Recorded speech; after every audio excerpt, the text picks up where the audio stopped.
ब्रह्मा गुरु विष्णु गुरुदेवो महेश्वरः गुरु साक्षात् परब्रह्म तस्मै ಶ್ರೀ ಗುರುವೇ ನಮಃ. ಪರಮ ಪೂಜನೀಯಳಾದಂಥ ಕಾಳಿಕಾ ಮಾತೆಯನ್ನು ಸ್ಮರಿಸುತ್ತ ಶ್ರೀ ಸಮರ್ಥ ಸದ್ಗುರು ಗಣಪತರಾವ್ ಮಹಾರಾಜರ ಪಾದಗಳಲ್ಲಿ ಹಣೆಮಣಿದು ವೇದಿಕೆಯ ಮೇಲೆ ಆಸೀನರಾಗಿರುವಂಥ ಎಲ್ಲ ಜ್ಞಾನಿಗಳಲ್ಲಿ ಅನುಭಾವಿಗಳಲ್ಲಿ ಶರಣಾರ್ಥಿಗಳನ್ನು ತಿಳಿಸುತ್ತ ಸಭೆಗೆ ಸಾಕ್ಷಿಯಾಗಿರುವಂಥ ಎಲ್ಲ ಶರಣು ತಂದೆ ತಾಯಿಗಳಲ್ಲಿ ಗುರು ಹಿರಿಯರಲ್ಲಿ ಮತ್ತು ಮಕ್ಕಳಲ್ಲಿ ಶರಣಾರ್ಥಿಗಳು ಉಪಾಧಿ ನಿರಸನದಿಂದ ಸತ್ಯ ದರ್ಶನ. ಸುಮ್ಮನೆ ಶಬ್ದಗಳನ್ನ ಒಡಿತಾ ಹೋದಾಗ ಉಪಾಧಿ ಅಂದ್ರೆ ಯಾವುದೋ ನಾನ ಅಲ್ಲೋ ಅದೇ ನಾನು ಅಂತ ಗುರುತು ಹಿಡ್ಕೊಂಡು ಅದರೊಳಗೆ ತ್ರಸ್ತಗೊಂಡಿರುವಂತಹ ಗುರುತುಗಳು ಹೆಸರಾಗಿರಬಹುದು. ನಾ ಇಂಥ ಕುಲ ಇಂಥ ಧರ್ಮ ಅನ್ನುವಂಥದ್ದಾಗಿರಬಹುದು. ನಾನು ಅಧಿಕಾರಿ, ನಾನು ಶ್ರೀಮಂತ, ನಾನು ಬಡವ ಅನ್ನುವಂಥದ್ದಾಗಿರಬಹುದು. ಈ ಎಲ್ಲ ಉಪಾಧಿಗಳನ್ನ ಒಂದು ಕ್ಷಣ ತ್ಯಾಗ ಮಾಡಿ ಬಿಟ್ರೆ ಸತ್ಯ ಎಲ್ಲೋ ಎಲ್ಲ ಸತ್ಯ ಅಲ್ಲೇ ಅದ, ನಿನ್ನ ಒಳಗ ಅದ. ಕಸ್ತೂರಿ ಕುಂಡಲಿ ಬಸ್ಸೈ ಮೃಗದಂಡೈ ಬನ್ಮಾಹಿ ऐसी गटी गटी राम है दुनिया देखೈ ನಾಹಿ ದುನಿಯಾ ದೇಕೈ ನಾಹಿ. ಹೊರಗೆಲ್ಲ ರಾಮ, ಹೊರಗೆಲ್ಲ ಒಳಗದಾನ. ಹೊರಗ ರಾಮನನ್ನ ನೋಡಿದ್ವಿ ಅಂದ್ರೆ ತ್ರೇತಾಯುಗಕ್ಕೆ ಮುಗಿದು ಹೋಗ್ತಾನ. ಒಳಗ ರಾಮನನ್ನ ನೋಡಿದ್ವಿ ಅಂದ್ರೆ ಕರದಾಗ ಬಂದು ದರ್ಶನ ಕೊಡ್ತಾನ.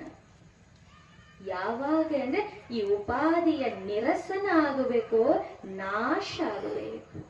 ಅಂದಾಗ ಮಾತ್ರ ಒಳಗಿನ ರಾಮ ಮತ್ತೆ ನಮ್ಮ ಒಳಗ ರಾಮ ಅದಾನ ಅಂದ್ರೆ ಮತ್ತೆ ನಾ ರಾಮನೇ ಅದಾನ.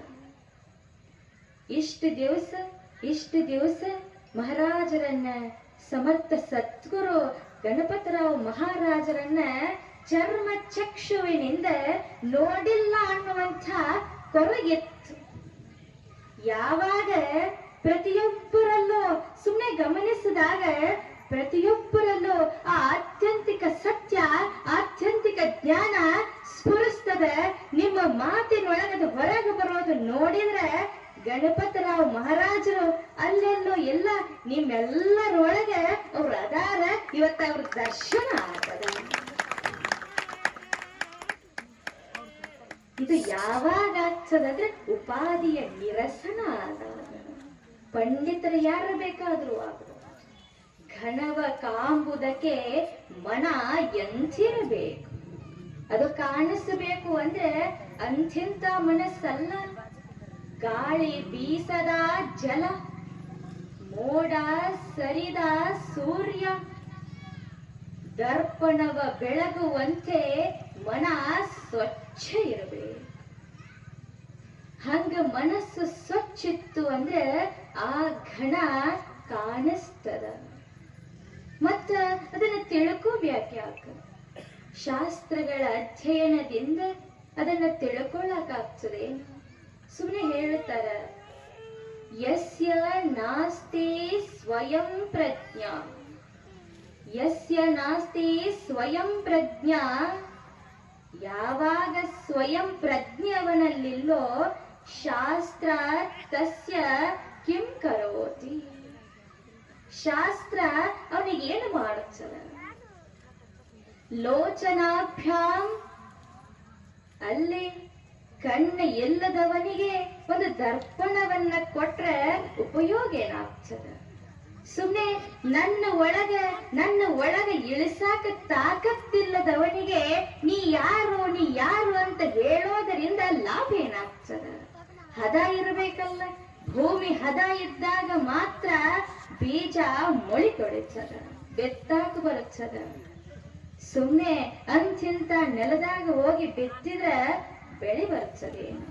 ಇಲ್ಲಿ ಅಂತ ಹದ ಮಾಡೋದ ಏನು ಅಂದ್ರೆ ನಾ ಯಾರಲ್ಲ, ನಾ ಅವ್ರ ಹೆಂಡತಿ ಅಲ್ಲ, ಅವ್ರು ನನ್ನ ಗಂಡ ಅಲ್ಲ, ಅವ್ರು ನನ್ನ ತಂದೆ ಅಲ್ಲ, ಇವ್ರು ನನ್ನ ತಾಯಿ ಅಲ್ಲ, ಯಾರ್ಯಾರಲ್ಲ. ನಾನು ಆ ಸಚ್ಚಿದಾನಂದ, ನಾನು ಅನಂತ ಅಗಮ್ಯ, ನಾನು ಆ ಆತ್ಯಂತಿಕ ಸತ್ಯವನ್ನ ಭೇದಿಸುವವ.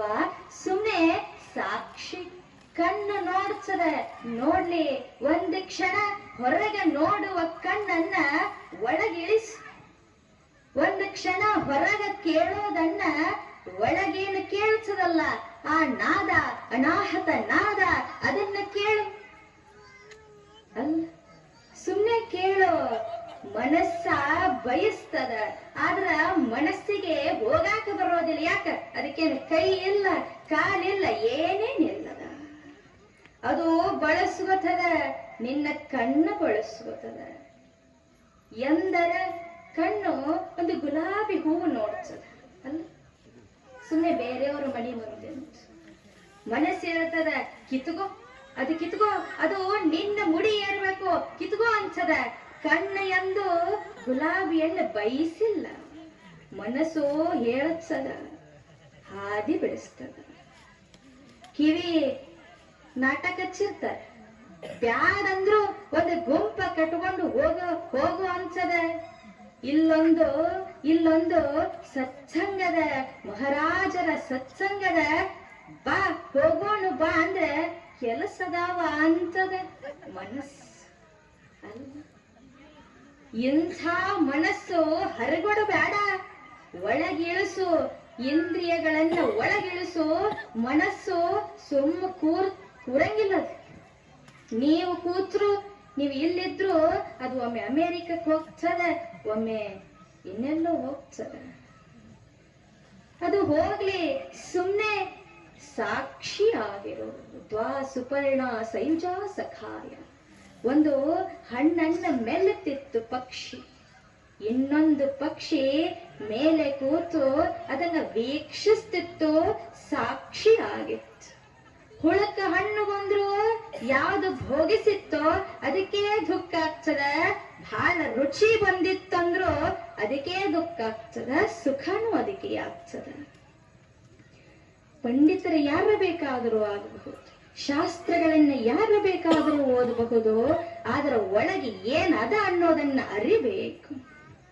ಒಬ್ಬ ಪಂಡಿತ ಇದ್ದ, ಪಂಡಿತ ಬಹಳ ವ್ಯಾಸಂಗ ಮಾಡಿದ್ದ, ಎಲ್ಲ ಭಾಷೆಗಳನ್ನ ಕಲಿತಿದ್ದ, ಎಂಥದ್ದು ಗೊತ್ತಿಲ್ಲ ಅನ್ನಂಗಿಲ್ಲ. ನಾರಾಯಣ ಭಟ್ಟ ಅಂತ ಅವನ ಹೆಸರಿತ್ತು. ಒಬ್ಬ ರಾಜ್ಯದ ವಿದ್ವಾಂಸ ಅಂತ ಅವನಿಗ ಪದವಿ ಕೊಟ್ಟಿದ್ರು. ಹಿಂಗ ಕೊಟ್ಟಿರುವಂತಹ ಸಮಯದೊಳಗೆ ಒಬ್ಬ ವಿದ್ವಾಂಸ, ಇನ್ನೊಬ್ಬ ಪಂಡಿತ ಆ ರಾಜ್ಯಕ್ಕೆ ಬಂದಿದ್ದ. ಅವಂದು ಏನು ಅಂದ್ರೆ, ನಾ ಪಂಡಿತದಿನಿ, ನನ್ನನ್ನ ಸೋಲಿಸಾಕ ಯಾರಿಂದನೂ ಸಾಧ್ಯ ಇಲ್ಲ ಅಂತ ಒಂದು ಹುಚ್ಚಿಡಿದಿತ್ತು, ಒಂದು ಉಪಾಧಿ ಅವನನ್ನ ಆವರಿಸಿತ್ತು. ನಾನು ಪಂಡಿತ. ಎಲ್ಲ ರಾಜ್ಯಗಳಿಗೆ ಹೋಗಿ ಹೋಗಿ ತನ್ನ ಪಾಂಡಿತ್ಯವನ್ನ ತೋರಿಸಿ ಆ ರಾಜ್ಯದ ವಿದ್ವಾಂಸರನ್ನ ಸೋಲಿಸಿ ಅವರ ಜಯಪತ್ರವನ್ನು ಬರೆದು ಕೊಡಬೇಕು. ಹಂಗ ಮಾಡಿದ್ದ. ಎಲ್ಲ ರಾಜ್ಯಗಳನ್ನ ಸೋಲಿಸ್ತಾ ಈ ವಿದ್ವಾಂಸಿದ್ನಲ್ಲ, ಅವರ ರಾಜ್ಯಕ್ಕೆ ಬಂದಿದ್ದ. ದುರಾದೃಷ್ಟ ಅನ್ನಂಗ ಆ ರಾಜ್ಯಕ್ಕೆ ಬಂದಾಗ ಅಂಥ ದೊಡ್ಡ ಪಂಡಿತ ರಾಜ್ಯದೊಳಗಿರ್ಲಿಲ್ಲ, ಕಾಶಿಗೆ ಹೋಗಿದ್ದ. ಪಂಡಿತನಿಗೆ ಒಬ್ಬ ಮಗ ಇದ್ದ. ಸುಮ್ಮನೆ ಹೇಳ್ತಿರ್ತಾರೆ, ಮಾಸ್ತರ್ ಮಕ್ಕಳು ಶಣೆ ಇರುವುದಿಲ್ಲ ಅಂತ ಹೇಳ್ತಿರ್ತಾರೆ ಅಲ್ಲ. ಯಾಕ? ಊರಿಗೆಲ್ಲ ಕಲಿಸ್ತಿರ್ತಾನ, ಆದ್ರ ಮನ್ಯಾಗ ಮಕ್ಕಳಿಗೆ ನೋಡಿರೋದಿಲ್ಲ. ಹಂಗೆ ಇವನು ಸ್ವಲ್ಪ ದಡ್ಡಿದ್ದ, ಬರೇ ಗುಂಡ ಆಡ್ತಿದ್ದ. ಗುಂಡ ಅಂದ್ರೆ ಗೊತ್ತಾಗ್ತದ, ಗೋಲಿ ಆಡ್ತಿದ್ದ. ಯಾವಾಗ ನೋಡಿದ್ರು ಸುಮ್ಮನೆ ತಾಲೀಮ್ ನಡೆಸ್ತಿದ್ದ, ಗುಂಡಾದ ತಾಲೀಮ್ ನಡೆಸ್ತಿದ್ದ. ರಾಜ ಮನೆಗೆ ಕಳಿಸ್ದ, ವಿದ್ವಾಂಸರನ್ನ ಕರ್ಕೊಂಡು ಬರ್ರಿ ಅಂತ. ಮನೆಯೊಳಗೆ ವಿದ್ವಾಂಸರಿಲ್ಲ. ತಾಯಿ, ನಿಮ್ಮ ಮಗನನ್ನೇ, ಈ ಗುಂಡಾ ಭಟ್ಟನನ್ನೇ ಕಳಿಸಿ ಅಂತ ಗುಂಡಾ ಆಡಿ ಆಡಿ ಗುಂಡಾ ಭಟ್ಟ ಅಂತ ಹೆಸರಿಟ್ಟಿದ್ರು ಅವನಿಗೆ. ಕಳಿಸ್ರಿ ಅಂದ್ರು. ತಾಯಿ ಅಂದ್ಲು, ಯಾಕೆ ಗೊತ್ತಿತ್ತು ಮಗನ್ ಅವ ಊರಿಗೆ ಹೋಗ್ಯಾನ, ಅವ ಬರುವುದಿಲ್ಲ. ದೂತರಂದ್ರು, ಇಲ್ಲ, ಇದು ರಾಜ್ಯದ ಹಿತದೃಷ್ಟಿಯಿಂದ ನೀವು ಕಳಿಸಲೇಬೇಕು ಅಂದ್ರು. ರಾಜ ಪೋಷಾಕಗಳನ್ನ ಹಾಕಿ ಕಳಿಸಿದ್ಲು ತಾಯಿ. ಇವನು ಹೋದ. ಈಗ ಚರ್ಚೆ ನಡೆದಿತ್ತು. ಇವ ಮ್ಯಾಲೆ ಕೂಡಿಸ್ಯಾರ, ಆ ಕಡೆ ಉತ್ತರ ಭಾರತದ ಪ್ರಖಂಡ ಪಂಡಿತರು, ಇಲ್ಲಿ ಇವ ಗುಂಡ ಕೂಚಾರ, ಎತ್ತರದೊಳಗೆ ಕೂಚಾರ. ಅಲ್ಲೂ ಏನು ಕೆಲಸ ಮಾಡ್ತಿದ್ದ ಅಂದ್ರೆ ತಾಲೀಮ್ ನಡೆಸಿದ್ದ. ಹೆಬ್ಬೆಟ್ಟ ಕಿರುಬೆರಳ ನೆಲಕ್ಕೊತ್ತಿ ಮಧ್ಯದ ಬೆರಳನ್ನ ಒತ್ತಿದ್ದ. ಗುಂಡಾದ ತಾಲೀಮ್ ನಡೆಸಿದ್ದ. ಅದನ್ನ ನೋಡಿದಂಥ ಪಂಡಿತರಂದ್ರು, ಇವ್ರು ಯಾರೋ ಮೌನವಾದದೊಳಗ ಪ್ರಖ್ಯಾತಿ ಇರಬೇಕು, ವಾದ ಬಾಯಿಂದ ಬ್ಯಾಡ, ಮೌನದಿಂದಲೇ ಗೆಲ್ಲೋಣ ಅಂತ ಅನ್ಕೊಂಡ್ರು ಅವರು. ಅವ್ರಂದ್ರು, ವಾದ ಶುರುವಾಗ್ಲೇ ಗಂಟೆ ಹೇಗೆ ಶಂಕರಾಚಾರ್ಯರು ಮಂಡನ ಮಿಶ್ರರ ಜೊತೆ ನಡೆಸಿದ್ರಲ್ಲ, ಹಂಗ ಇವರಿಬ್ಬರದು ಚಲೋ ಆತ್. ಅವರು ಉತ್ತರ ಭಾರತದವರಂದ್ರು ಹೀಗೆ ತೋರ್ಸಿದ್ರು.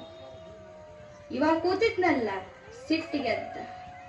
ಇವರು ಹಿಂಗ ತೋರ್ಸಿದ್ರು, ಈ ಕಡೆ ಕುಂತಿವ ಹಿಂಗ ತೋರ್ಸಿದ. ಉತ್ತರ ಭಾರತದ ಪಂಡಿತರಂದ್ರು, ನಾನು ಸೋತೆ, ನಾ ಸೋತೆ ಅಂದ್ರು. ಮತ್ತೊಂದು ವಾರ ಅವರಂದ್ರು ಹೀಗೆ ತೋರ್ಸಿದ್ರು. ಇವ ಅಂದ, ಹಿಂಗಂದ. ಮೌನವಾದ ಕೊಟ್ಟು ಕೊನೆಗೆ ಪಂಡಿತರೇನು ಬಂದಿದ್ರಲ್ಲ, ನಾನು ಸೋತೇನೆ, ತೆಗೆದುಕೊಳ್ಳಿ ಜಯಪತ್ರವನ್ನ ಅಂತ ತಗೊಂಡು ಆ ಪಾದಕ್ಕ ಸಾಷ್ಟಾಂಗ ಹಾಕಿದ್ರು. ಯಾರು? ಗುಂಡಾದ ಪಾದ. ಜನ ಎಲ್ಲ ಏನು ತಿಳಿದಿರ್ಲಿಲ್ಲ, ಆದ್ರೆ ಗೆದ್ದ ಯಾರು? ನಮ್ಮವ ಅಂತ ತಿಳ್ಕೊಂಡು ಚಪ್ಪಾಳೆ ಹೊಡೆದ್ರು. ಯಾರು? ನಮ್ಮವ ಅನ್ನೋ ಉಪಾಧಿ ತಲೆ ಹತ್ತಿತ್ತು, ಒಳಗೇನು ನಡೆದಿತ್ತು ಗೊತ್ತಿಲ್ಲ. ಹಂಗ ಈಗ ಒಂದು ಬಸ್ಸಿನೊಳಗೆ ಪ್ರಯಾಣ ನಡೆದಿತ್ತು. ಒಂದು ಊರು ಬಂತು, ಜನಿವಾರ ಅಂತ ಊರು. ಜನಿವಾರದವರು ಯಾರ್ಯಾರದಿರಿ ಇಳಿರಿ ಇಳಿರಿ ಅಂತಿದ್ದ ಕಂಡಕ್ಟರು. ಯಾರ್ಯಾರ ಜನಿವಾರ ಧಾರಣ ಮಾಡಿದ್ರು ಎಲ್ಲಾರು ಬಸ್ನ್ಯಾಗ ಇಳಿದಿದ್ರು. ನೋಡ್ಸರ ಅದು ಅವ್ರ ಊರಾಗಿರ್ಲಿಲ್ಲ. ಅದು ಅವ ಹೇಳ್ತಾನ, ಜನಿವಾರ ಅಂತ ಊರದ, ಊರಿಗೆ ಇಳಿರಿ ಅಂದ್ರೆ ನೀವೇನು ಇದು ಹಾಕೊಂಡೇನಂತ ಹೇಳಿದಿರೋದು ಉಪಾಧಿ. ಇದು ನಡಬರ ಇಳಿಸ್ತದ, ಜ್ಞಾನ ಅನ್ನುವಂಥ ಸ್ಟಾಪಿಗೆ ಇಳಿಸೋದಿಲ್ಲ. ಯಾವಾಗ ನಂದು ಅಲ್ಲ ಅನ್ನುವಂಥದ್ದು ಬರುತ್ತದೋ ಅದು ಅಲ್ಲೇ ಗೇಟ್ ಪಾಸ್ ಆಗ್ತದ. ಕೊಟ್ಟು ಕೊನೆಗೆ ಪಂಡಿತರಲ್ಲಿ ಹೋದ್ರು. ಪಂಡಿತರೇ, ನೀವೇನು ವಾದ ಮಾಡೀರಿ? ನಮ್ಮ ಗುಂಡ ಏನು ಪ್ರಶ್ನೆ ಹೇಳ್ಯಾನ ಹೇಳಿ ಅಂದ್ರು. ಅವರಂದ್ರು, ಅವರು ಬಹಳ ಜ್ಞಾನಿ ಮನುಷ್ಯ. ನಾನಂದೆ, ಈ ದೇಹ ಪಂಚಭೂತಗಳಿಂದ ಆಗೇತಿ ಅಂತ ನಾನಂದೆ. ಅವ ಅಂದ, ಇಲ್ಲ, ಪಂಚಭೂತಗಳಿಂದ ಆಗೇತಿ, ಆದ್ರೆ ಈಗ್ಯೂ ಒಳಗ ಪಂಚಭೂತಗಳ ಅದಾವ ಅಂದ. ಅದಕ್ಕ ನಾ ಸೋತೆ. ಮತ್ತೆ ಎರಡನೇದ್ದು ಏನು? ನಾನಂದೆ, ಧರ್ಮ ಜಾತಿ ಕುಲ ಏನಿಲ್ಲ, ಇಡೀ ಭೂಮಂಡಲದೊಳಗೆ ಒಂದೇ ಜಾತಿ, ಅದು ಮಾನವ ಜಾತಿ ಅಂದೆ. ಅವರಂದ್ರು, ಇಲ್ಲ ಇಲ್ಲ, ಜಾತಿ ಎರಡು, ಅವು ಹೆಣ್ಣು ಗಂಡು ಅಂತ ಅವ್ರಂದ್ರು. ನಾ ಸೋತೆ. ಈ ಕಡೆ ಬಂದ್ರು, ಮತ್ತಿಲ್ಲೂ ಕೇಳ್ಬೇಕಲ್ಲ. ಗುಂಡ, ಏನಂದೆ? ನಿನಗೆ ಜಯಪತ್ರ ಬರೆದು ಸಾಷ್ಟಾಂಗ ಹಾಕಿದ್ರು, ಏನಂದೆ? ಇವ ಅಂದ, ನಾ ಬಿಡ್ತೀನೇನು? ಆ ಪಂಡಿತರು ನಾ ಗೋಲಿ ಆಡೋದು ನೋಡಿರ್ಬೇಕು, ಸಿಟ್ಟಿಗೆದ್ದು ನಿನ್ನ ಹೊಡೆದು ಬಿಡ್ತೀನಿ ನೋಡಂದ್ರು. ನಾ ಬಿಡ್ತೀನೇನು? ನೀವು ಹೊಡೆದ್ರ ನಾ ಕುಟ್ಟಿ ಬಿಡ್ತೀನಿ ಅಂದೆ ಅಂದ. ಮತ್ತಂದ್ರು, ಮತ್ತವ್ರು ಹಿಂಗ ತೋರ್ಸಿದ್ರು, ನೀ ಹಿಂಗಂದೆಲ್ಲ. ಇಲ್ಲ, ಅವ್ರಂದ್ರು ನೀ ಕುಟ್ಟಿದಿ ಅಂದ್ರೆ ನಾ ನಿನ್ನ ಒಂದು ಕಣ್ಣು ಕಿತ್ತತೀನಿ ಅಂದ್ರು, ನಾ ಬಿಡ್ತೀನಿ ಏನೋ ನಿಮ್ಮ ಎರಡೂ ಕಣ್ಣು ಕಿತ್ತತೀನಿ ಅಂದೆ ಅಂದ್ರು. ಇದು ನಡೆದಿತ್ತು. ಇದು ಪಾಂಡಿತ್ಯ ಅಕಸ್ಮಾತ್ ಆಗಿ ಬರಬಹುದು, ಆದ್ರೆ ಆತ್ಮಜ್ಞಾನ ಅನ್ನುವಂಥದ್ದು ಅಕಸ್ಮಾತ್ ಆಗಿ ಬರೋದಲ್ಲ. ಅದಕ್ಕೆ ಸಾಧನೆ ಬೇಕು, ಸಾಧನೆ ಬೇಕು ಅಲ್ಲ. ಮಹಾರಾಜರು ಈಗಿನ ನಾಟಕಗಳನ್ನ ನೀವು ನೋಡಿರ್ತೀರಿ, ಅಲ್ಲೇನು ಹೋಗುವಂಗಿರೋದಿಲ್ಲ. ಆದ್ರೆ ಮನರಂಜನೆಯಲ್ಲೂ ಆತ್ಮಜ್ಞಾನದ ಬೋಧನೆ ಮಾಡುವಂತ ನಾಟಕವನ್ನ ಮಾಡಿಸಿದ್ರಲ್ಲ, ಯಾವುದು ಎಂಥ ಅದನ್ನ ಪಾತ್ರವನ್ನ ಮಾಡೋನು ಅಧಿಕಾರಿಯಾಗಿರ್ಬೇಕು. ಕುಂತ ಅದನ್ನ ರಂಜಿಸ್ತಾನಲ್ಲ, ಅದನ್ನ ಒಳಗೆ ಇಳಿಸ್ತಾನಲ್ಲ, ಅವನು ಅಧಿಕಾರಿನೇ ಆಗಿರಬೇಕು. ಇದು ಅಲ್ಲೇನೋ ಆತ್ಮಜ್ಞಾನ ಅಂದ್ರೆ. ಇದು ಪಾಂಡಿತ್ಯ ಬೇರೆ, ಜ್ಞಾನ ಬೇರೆ. ನಾನು ಯಾರು? ಆ ಚೂಡಲಾಖ್ಯಾನದಲ್ಲಿ ಬರುತ್ತದೆ, ಚೂಡಳೆ ಅನ್ನುವಂತ ಹೆಂಡತಿ. ಆಕೆ ಪತಿಗಿಂತ ಮುಂಚೆ ಆತ್ಮಜ್ಞಾನವನ್ನ ಪಡೆದವಳು ಆಕೆ. ಪತಿ ಅದನ್ನು ನೋಡಿ ತಾ ಪಡ್ಕೋಬೇಕು ಅಂತ ಎಲ್ಲವನ್ನ ತ್ಯಾಗ ಮಾಡಿ ಹೋಗ್ತಾನ. ಆದ್ರೆ ಆಕೆ ಅಂತಾಳ, ಹೆಂಡತಿ ಆದವಳು ಗುರುವಿನ ವೇಷದಲ್ಲಿ ಬಂದು ಪತಿಗೆ ಹೇಳ್ತಾಳ, ನೀನು ಏನನ್ನ ತ್ಯಾಗ ಮಾಡಿ, ಇನ್ನೂ ಯಾಕೆ ಜ್ಞಾನ ಆಗಿಲ್ಲ? ಅವ್ರಂದ್ರು, ನಾ ಎಲ್ಲವನ್ನ ತ್ಯಾಗ ಮಾಡೀನಿ, ಅರಮನೆ ಬಿಟ್ಟೇನೆ, ಎಲ್ಲ ಸೇವೆಗಳನ್ನ ಸೇವಕರನ್ನ ಬಿಟ್ಟೇನೆ, ಮಡದಿ ಮಕ್ಕಳನ್ನ ಬಿಟ್ಟೇನೆ, ಇನ್ನೂ ಯಾಕೆ ತ್ಯಾಗ ಆಗಿಲ್ಲ? ಇನ್ನೂ ಏನು ಮಾಡಬೇಕು ಹೇಳಿ? ಇವೆಲ್ಲ ಬಿಟ್ರೆ ನಿನಗ ಆತ್ಮಜ್ಞಾನ ಆಗುವುದಿಲ್ಲ. ನಿನ್ನ ಒಳಗೆ ಇನ್ನೂ ಒಂದು ಅದನ್ನು ಬಿಡು ಅಂದ್ರು. ಮುಂದೆ ಹೇಳ್ತಾರ, ಅವ್ರೇನು ಕೂತಿದ್ರಲ್ಲ ಕುಟೀರ, ಅದಕ್ಕೆ ಬೆಂಕಿ ಹಚ್ಚಲೇನೋ, ಅದನ್ನು ಬಿಟ್ಟು ಬಿಡ್ಲೇನೋ ಅಂದ್ರು. ಆಕೆಂದ್ಲು, ಗುರು ಅಂದ, ಅದು ಅಲ್ಲ. ಕಮಂಡಲ ಇತ್ತು, ಇನ್ನೊಂದು ತಪಸ್ಸಿಗೆ ಬೆಳೆಸ್ತೀವಲ್ಲ ಅದನ್ನಿತ್ತು, ಇವೆರಡನ್ನ ಒಗೆದು ಪುಡಿ ಪುಡಿ ಮಾಡಿದ್ರು. ಕೊಟ್ಟಿ ಕೊನೆಗೆ ಹೇಳ್ತಾರ, ಎಲ್ಲ ಇವು ಅಲ್ಲ. ನೋಡ್ಕೋತಾನ ಶಿಖಿಧ್ವಜ ರಾಜ, ನೋಡ್ಕೋತಾನ ಮೈ ಮೇಲೆ ಕೌಪಿನ ಇತ್ತು, ಒಂದಿಷ್ಟು ನಾರು ಮಡಿ ಇತ್ತು, ಇದನ್ನ ಕಳಚಲೇನು ಅಂತ ಸಿದ್ಧ ಆಗಿದ್ದ. ಗುರುವಿನ ರೂಪದಲ್ಲಿರುವ ಚೂಡಲೆ ಹೇಳಿದ್ಲು, ನಿಲ್ಲು ನಿಲ್ಲು, ಅಲ್ಲ ಇದು ಅಲ್ಲ, ನಿನ್ನ ಒಳಗೆ ಇನ್ನೊಂದದ, ಅದು ನೀ ಬಿಡಬೇಕು, ಇದು ಅಲ್ಲ. ಮುಂದ ಯೋಚನೆ ಮಾಡುತ್ತಾರ, ಹೌದು ಈ ದೇಹ ಅದಲ್ಲ, ಇದನ್ನು ಬಿಡಬೇಕೇನು? ಆಯ್ತು, ಇಲ್ಲೇ ಒಂದು ದೊಡ್ಡ ಬೆಟ್ಟದ, ಅಲ್ಲಿಂದ ಧುಮುಕಿ ಬಿಟ್ಟೆ ಅಂದ್ರೆ ದೇಹ ನಾಶ ಆಗ್ತದ, ಅದನ್ನ ಬಿಟ್ರೆ ಆತ್ಮಜ್ಞಾನಿ ಆಗಬಹುದು ಏನು? ಆಕೆಂದ್ಲು, ನಿಲ್ಲು, ದೇಹ ಬಿಟ್ರೆ ಆತ್ಮಜ್ಞಾನಿ ಆಗೋದಿಲ್ಲ, ಆತ್ಮಹತ್ಯೆ ಮಾಡದಂತ ಪಾಪ ಹತ್ತದ. ದೇಹ ನಾನು ಅನ್ನುವಂತ ಭಾವದೊಳಗೆ ದೇಹ ಬಿಟ್ಟಿ ಅಂದ್ರೆ ನಿನಗೆಲ್ಲಿ ಅಜ್ಞಾನ? ಮುಂದೆ ಹೇಳಿದ್ಲು, ನಿನ್ನ ಒಳಗೊಂದದ, ನಿನ್ನ ಒಳಗೊಂದದ. ಅವರಂದ್ರು, ಗುರುಗಳೇ ಏನು ತಿಳಿವಲ್ದು, ಇನ್ನೂ ನನಗೆ ಹಿಂಗ ಪ್ರಶ್ನೆ ಕೇಳಿದ್ರೆ ನಾನು ಹುಚ್ಚಾಗಿ ಹೋಗ್ತೇನೆ, ದಯಮಾಡಿ ಹೇಳಿ ಅಂತ ಗುರುವಿಗೆ ಸಾಷ್ಟಾಂಗ ಹಾಕಿದಾಗ ಅವರಂದ್ರು, ದೇಹ ಅನ್ನುವಂಥ ಉಪಾಧಿಯನ್ನ ಬಿಡು, ಅಹಂ ಅನ್ನುವಂತ ಉಪಾಧಿಯನ್ನ ಬಿಡು, ಈ ಚಿತ್ತ ಅನ್ನುವಂಥ ನಿನಗೇನಿದನ್ನು ಮಾಡ್ಸಕಚ್ಚದಲ್ಲ, ಅದನ್ನೆಲ್ಲ ಕೈ ಬಿಡು, ಒಂದು ಕ್ಷಣ ಬಿಟ್ಟು ನೋಡು, ಆ ಕ್ಷಣ ನೀ ಆತ್ಮಜ್ಞಾನಿ ಆಗೇ ಬಿಡ್ತೀಯದ. ಎಂಥ ಜ್ಞಾನವನ್ನ ಸುಮ್ಮನೆ ನಾಟಕ ಮಾಡಿಸಿ ಬಿಡುತ್ತಾರ ಅಂದ್ರೆ ಎಂಥ ಅವರವರು. ದತ್ತಾತ್ರೇಯನ ಅವತಾರ ಅಂದ್ರೆ ತಪ್ಪಾಗ್ಲಿಕ್ಕಿಲ್ಲ. ಅಂಥ ಗುರುಗಳನ್ನ ನೋಡಿರುವಂಥ, ಅವರ ಸೇವಾ ಮಾಡಿರುವಂಥ ನೀವೇ ಧನ್ಯರು, ಧನ್ಯರು. ಮತ್ತ ಆತ್ಮಜ್ಞಾನಿ ಆದ ಬಳಿಕ, ಸ್ವಲ್ಪ ಜ್ಞಾನ ತಿಳಿದ ಬಳಿಕ ನನಗೇನು ಬೇಡ ಅಂತ ಅನ್ನಂಗಿಲ್ಲ. ನಿಂತ್ರಲ್ಲ, ಸುರಾಜ್ಯ ಅಂತ ನಿಂತ್ರು. ಎಲ್ಲ ಕಡೆಗಳಲ್ಲಿ ಸುರಾಜ್ಯ, ಸ್ವರಾಜ್ಯ ಅಲ್ಲ ಸುರಾಜ್ಯ, ಒಳ್ಳೆಯ ರಾಜ್ಯವನ್ನ ಕಟ್ಟಾಕ ನಿಂತರು. ಹಾಗೆ ಅಷ್ಟಾವಕ್ರರು ಏನ ಜನಕನಿಗೆ ಆತ್ಮಜ್ಞಾನ ಆತೋ ನನಗೇನು ಬೇಡ ಅಂತ ಬಿಟ್ಟು ಹೊಂಟಿದ್ರು. ಅವ್ರಂದ್ರು ರಾಜ್ಯದ ಅವಶ್ಯಕತೆ ನಿನಗಿಲ್ಲ, ಒಬ್ಬ ಆತ್ಮಜ್ಞಾನಿಗೆ ರಾಜ್ಯದ ಅವಶ್ಯಕತೆ ಇಲ್ಲ. ರಾಜ್ಯಕ್ಕೆ ಒಬ್ಬ ಆತ್ಮಜ್ಞಾನಿಯ ಅವಶ್ಯಕತೆ ಆದ, ದಯಮಾಡಿ ಕರ್ತವ್ಯ ಮಾಡು. ಕರ್ತವ್ಯವನ್ನೂ ಮಾಡಬೇಕು, ಪಾರಮಾರ್ಥವನ್ನೂ ಮಾಡಬೇಕು. ಹಿಂಗ ಈಶಾವಾಸ್ಯಮಿದಂ ಸರ್ವಂ ಯತ್ಕಿಂಚಂ ಜಗತಾಂ ಜಗತ್ ತೇನ ತೆಕ್ತೇನ ಭುಂಜಿತಾಃ ಮಾಗ್ರದಃ ಕಸ್ಯ ಸ್ವಿತ್ತನಂ. ಎತ್ತೆತ್ತ ನೋಡಿದರತ್ತತ್ತ ನೀನೇ ದೇವ, ನನ್ನ ಒಳಗೂ ನೀನ, ಅವ್ರೊಳಗೂ ನೀನ. ಹಿಂಗ ನಿಂತು ದೇಶ ಕಟ್ಟಾಕ ನಿಂದ್ರ ದೇಶನೂ ಬೆಳೀತದ, ಆಧ್ಯಾತ್ಮಿಕದ ನೆಲ ಗಟ್ಟಿ ಆಗ್ತದ. ಅಂಥ ಕಾರ್ಯವನ್ನ ಎಲ್ಲ ಹಿರಿಯರು, ನೀವೆಲ್ಲ ಭಕ್ತಿ ಕೊಟ್ಟಿರದ ಎಲ್ಲ ಭಕ್ತರು ಅಂಥ ಕೆಲಸವನ್ನ ಮನಸ್ಸಿಗೆ ಹಚ್ಚಿಕೊಂಡು ಮಾಡ್ತಾ ಇರೋದನ್ನ ನೋಡ್ತಾ ಇದ್ರೆ ಮನಸ್ಸು ತುಂಬಿ ಬರ್ತದ ಅಂತ ಹೇಳ್ತಾ ಈ ವಾಕ್ಪುಷ್ಪವನ್ನ ಆ ಗುರುವಿನ ಪಾದಕ್ಕೆ ಅರ್ಪಿಸುತ್ತಾ ತಮ್ಮೆಲ್ಲರಲ್ಲೇ ಶರಣು ಶರಣಾರ್ಥಿಗಳು. सद्गुरुनाथ महाराज की जय।